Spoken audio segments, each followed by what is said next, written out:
Bismillah ar-Rahman ar-Rahim. Welcome to the new episode of Medical Research Made Easy. Today we are going to start learning about the study designs of medical research. So, broadly speaking, the study designs of medical research are divided into two types. There are descriptive studies and there are analytical studies. Although there are some other classifications of study designs as well, but for now let us stick to this model. So, what are the descriptive studies? As the name indicates, the descriptive studies are in the form of description. Basically, they are just observation based studies. They just report what is happening and what has happened. These studies that do not involve the hypothesis testing. Although these studies can postulate a hypothesis, but for hypothesis testing, you cannot use the descriptive studies. You have to carry out the analytical study if you want to test a hypothesis. Like if you have made a hypothesis that the deficiency of vitamin D is associated with chronic backache, so for testing this hypothesis, you have to carry out an analytical study. Descriptive studies that do not measure the cause and effect relationship. The researcher has no control. The researcher do not intervene in the descriptive studies. There is no comparison or control group in the descriptive study. And in the world of evidence, the descriptive studies have the lowest level of evidence. While the analytical studies, they determine the cause and effect relationship. They can involve hypothesis testing. And one of the very important features is that they have the comparison or control group. The researcher can intervene. The researcher can randomize the groups.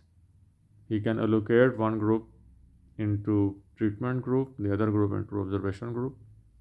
And because they have many types, so the level of evidence is from low to high. So the descriptive studies can be case reports, case series, cross-sectional studies, and the qualitative surveys. These are the types of descriptive studies. So now let us see these descriptive studies one by one. So what are the case reports? As the name indicates, in case report, you report a case into a medical journal which is unique, or you experience an unexpected event in the treatment of a patient, or you see an unusual drug adverse effect, or you can report an unusual variation of anatomy. So let me give you a real life example of a case report.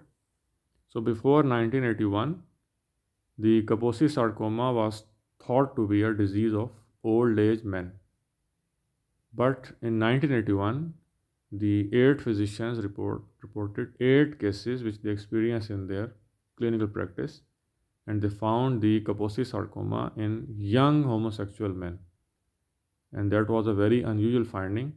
So though they reported these cases, and based on these observations, later it was found that these all men were patients of HIV, and now it is proven and established fact that the Kaposi sarcoma is one of the commonest malignancy in the patients of HIV.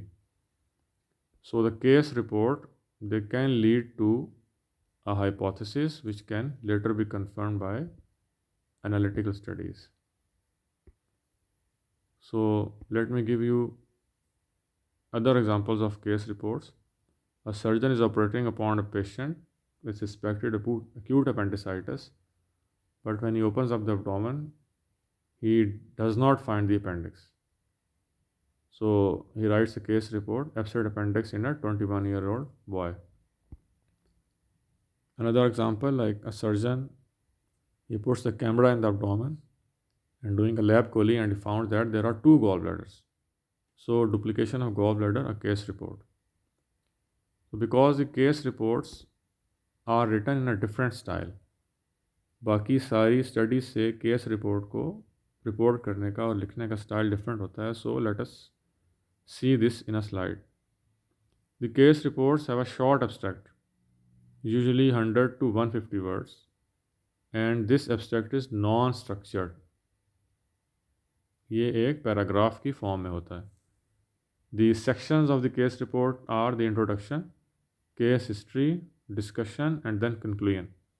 There is no method section and there are no results, obviously. This is a short report in the form of 800 words, and you should take the pictures for evidence and include them in your report. A maximum of 3 keywords are used usually, and 5 to 6 references are enough in a case report. So now let us see the other type of descriptive study, which is the case series study. The case series is a descriptive form of study, and as we have already discussed, they are in the form of observation. The hallmark of case series study is that you track down multiple patients with same features, with same treatment, with same disease, or with same exposure, and then you track down these patients.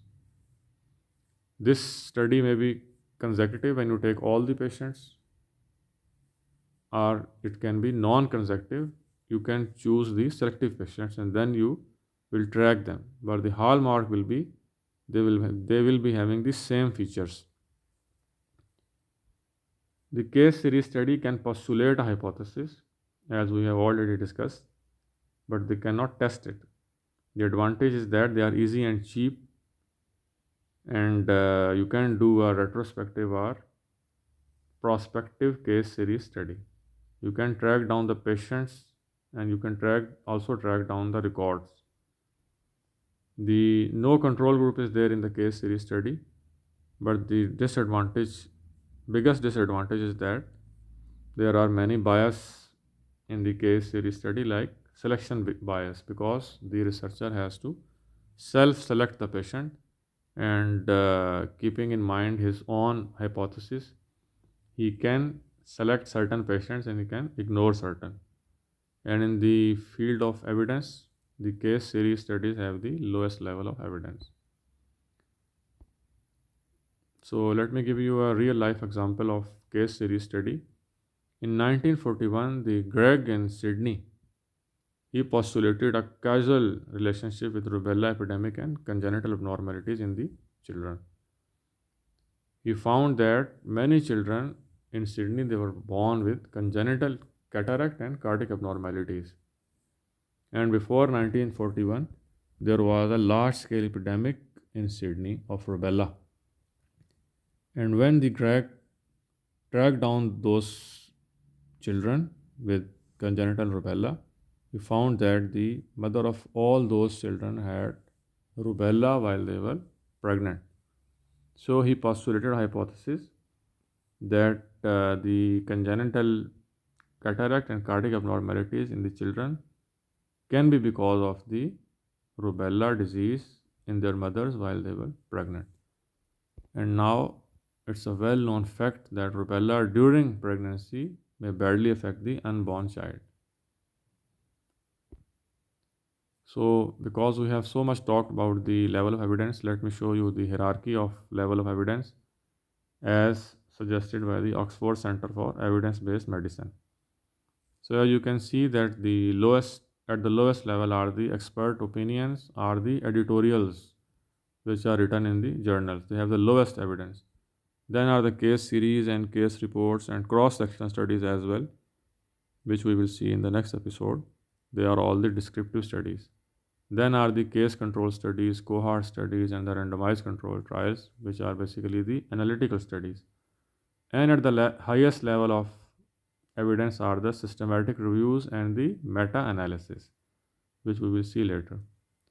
So that's all for today. Thank you very much. In the next episode, we will see the cross-sectional studies and the analytical studies. Allah Hafiz.